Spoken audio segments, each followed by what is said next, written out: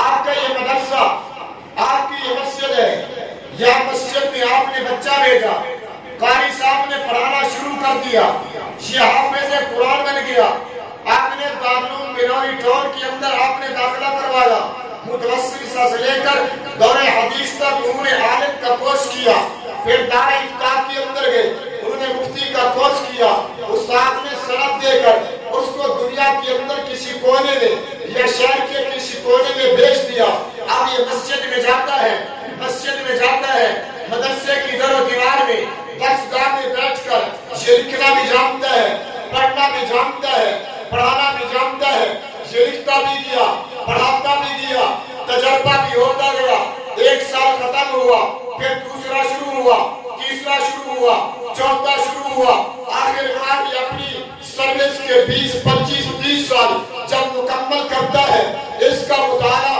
وسیع ہوتا ہے، یہ قرآن کی تفسیر لکھتا ہے اور حدیث کو اٹھا کر کے اس کی تفسیر لکھتا ہے، اس کی تشریح لکھتا ہے، علم صرف اٹھاتا ہے، اس کے قاعدے قانون کو لکھتا ہے، علم منطق اٹھاتا ہے، اس کی تشریحات کو لکھتا ہے، اور علم فلسفہ اٹھاتا ہے، اس کی تشریحات کو لکھتا ہے، علم عربی ادب کو اٹھاتا ہے، اس کے قاعدے قوانین کو لکھتا ہے۔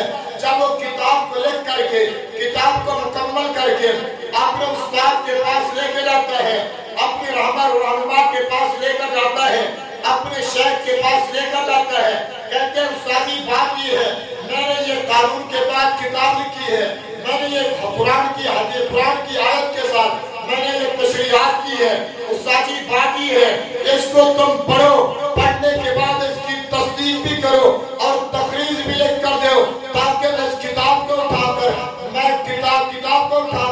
اس کو مکتبے پہ لے جاؤں، کتب خانے پہ لے جاؤں، اس کو یہ چھاپے، یہ کتاب، یہ لٹریچر علمی طور پر یہ جائے، لوگ اس کو پڑھیں، شہر کے اندر بھی جائے، مدارس میں جائے، لائبریری میں جائے، جب میری کتاب کو کھولا جائے تو کتاب کے شروع کے اندر لکھا ہو فلاں مفتی کی تقریر موجود ہے، کتاب کی آخر میں لکھا ہو کہ فلاں شیخ الحدیث کی اس کے اوپر تصدیق نامے کی مہر لگی ہوئی ہے، کہ جب یہ دیہات میں جائے گی، شہر میں جائے گی، کھولنے والا کھولے گا، مطالعہ کرنے والا مطالعہ کرے گا، کہے گا یار یہ کتاب مضبوط ہے، کہ اس کے اوپر تھپا اور مہر مضبوط انسان کی ہے، اس کی تقریر فلاں شیخ الحدیث نے کی ہے، اس کی تصدیق فلاں مفتی نے لکھی ہے۔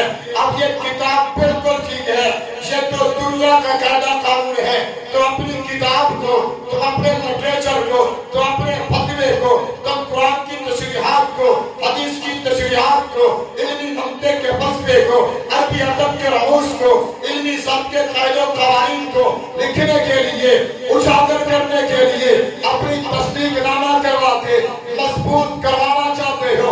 آج سے پونے 1500 سال پہلے عرب کی دھرتی پر آسمان دنیا پہ قرآن آنے والا، جناب جبرائیل کے ذریعے پاک پیغمبر کے سینے عطر پہ اترنے والا، نبوت کے سینے میں آنے والا یہ وہ قرآن ہے، جس قرآن کے بارے میں خلاق لم یزل نے پہلے 1500 سال پہلے رہے، آسمان دنیا سے آنے سے پہلے رہے، لوح محفوظ میں رکھنے سے پہلے رہے، بلکہ کائنات کے بننے سے پہلے 2000 سال پہلے تلاوت کر کے یہ بتا دیا تھا، ذالک الکتاب لا ریب فیہ، یہ وہ کتاب ہے کہ جس کے اندر کوئی شک و شبہات والی بات نہیں ہے۔ ذالک الکتاب لا ریب فیہ، یہ وہ کتاب ہے کہ جس کتاب کے اندر کوئی شک و شبہات والی بات نہیں۔ تو قرآن، صحب قرآن، رمضان، استقبال رمضان، یہ تینوں چیزیں لازم مضمون ہیں۔ یہ قرآن وہ ہے کہ جس کو دیکھ کر پڑھا جائے تب بھی ثواب ہے، ویسے دیکھا جائے تب بھی ثواب ہے، اس کو اٹھا کے سینے پہ لگایا جائے تب بھی ثواب ہے، اس کو کھول کر چوما جائے تب بھی ثواب ہے، جو زیارت کرے تب بھی قرآن زیارت کی وجہ سے اس کو دیکھنے سے ثواب ملتا ہے۔ تو قرآن وہ ہے کہ جس کے بعد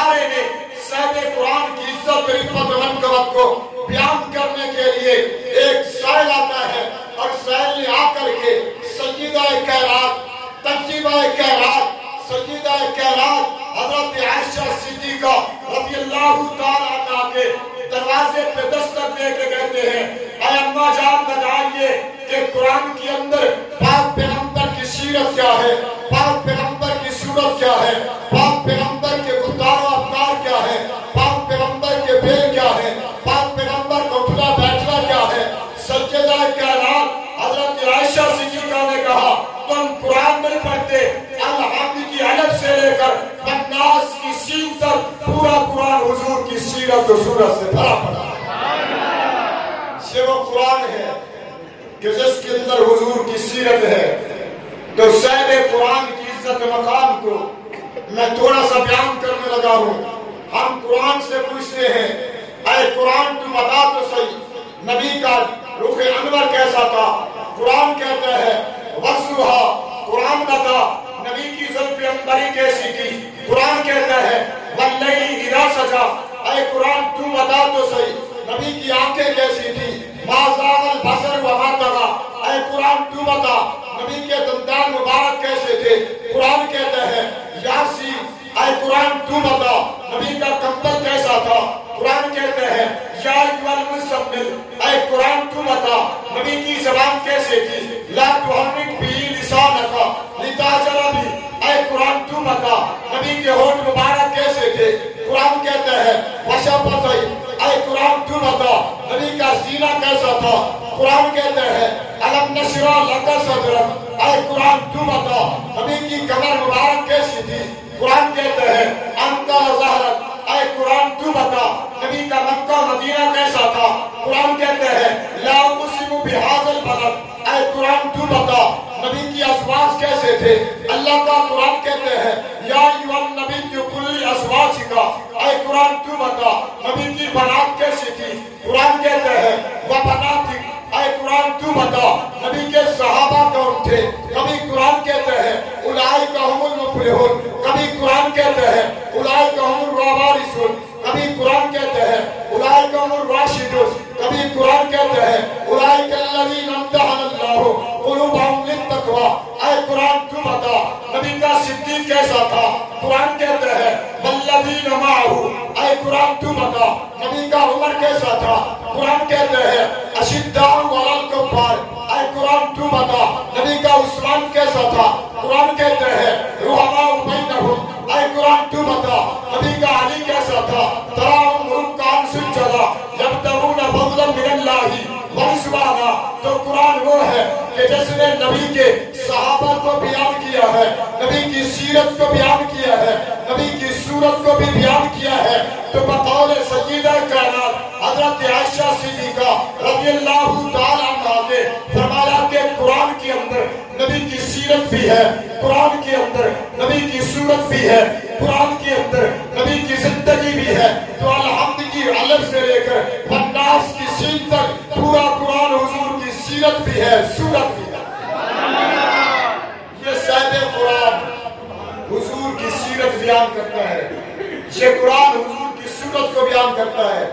اور قرآن نے روزے کے فلسفے کو یوں انداز میں بیان کیا۔ اللہ کے پیارے محمد صلی اللہ علیہ وسلم کے اوپر اترنے والی یہ کتاب بتاتی ہے کہ اللہ نے روزے انسانیت کے اوپر فرض کیے ہیں۔ یا ایھا الذین آمنوا کتب علیکم الصیام کما کتب علی الذین من قبلکم لعلکم تتقون۔ اللہ نے مخاطب ہو کر ایمان والوں کو کہہ دیا یا ایھا الذین آمنوا، اے ایمان والو، اے ایمان والو، کتب علیکم الصیام، تمہارے اوپر میں اللہ نے روزے فرض کر دیے ہیں۔ اس کے اندر چار چیزیں ہیں اس آیت میں۔ میرا موضوع ہوتا اس آیت کے تحت میں لمبی چوڑی تمہید پا کر اس کی وضاحت کرتا۔ چار چیزوں پر اللہ نے بیان کیا یا ایھا الذین آمنوا، ایمان والوں سے بات کی ہے۔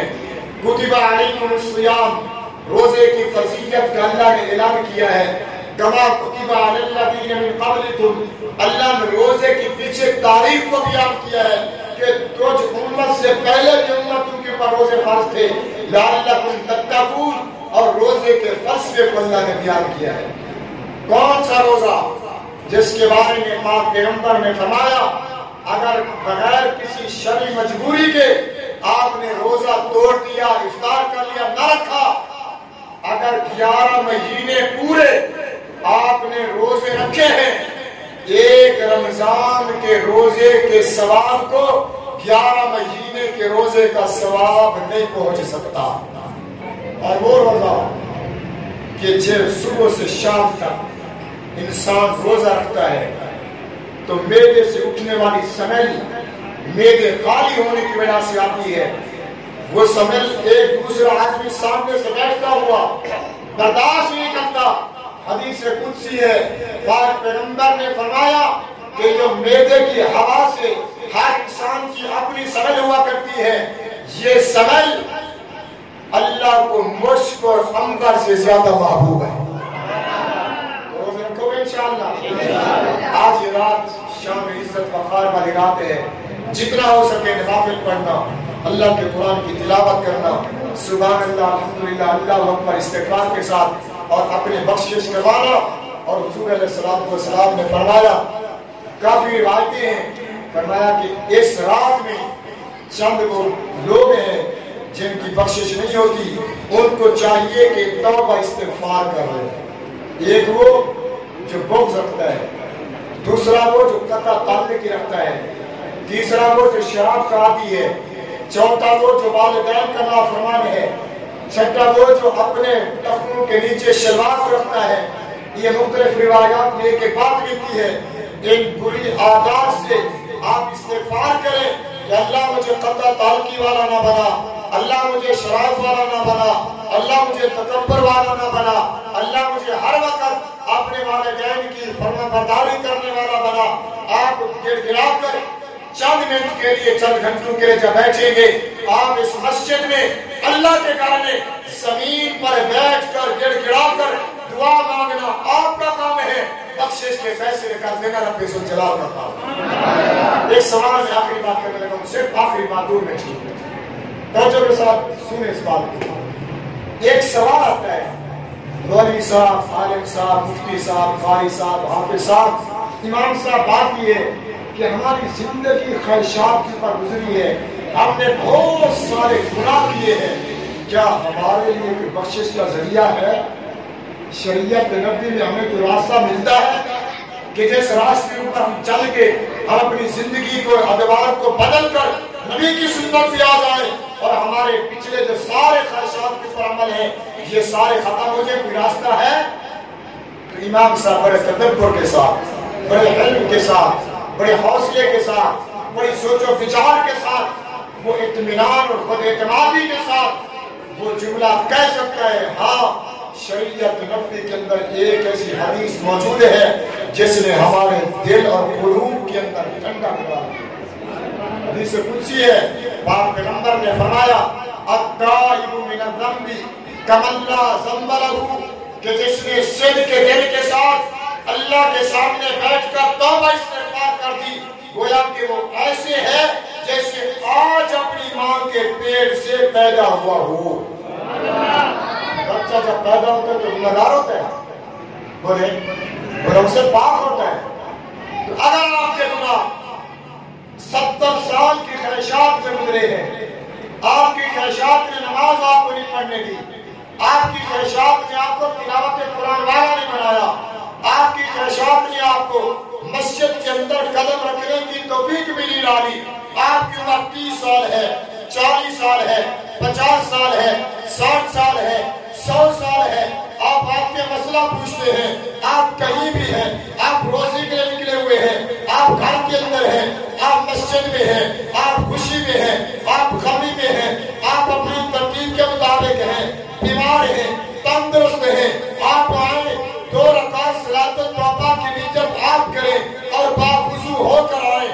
اگر آپ کے گناہ آسمان کے ستاروں سے زیادہ ہیں، آپ کے گناہ سمندر کی جھاگ سے زیادہ ہیں، آپ کے گناہ ریت کے ذرات سے زیادہ ہیں، مٹی سے زیادہ ہیں، اگر آپ کے گناہوں نے مشرق کے مغرب، شمال و جنوب، زمین سے لے کر آسمان تک کے خلا کو بھر دیا ہے، تو آپ کا آنا آپ کا کام ہے۔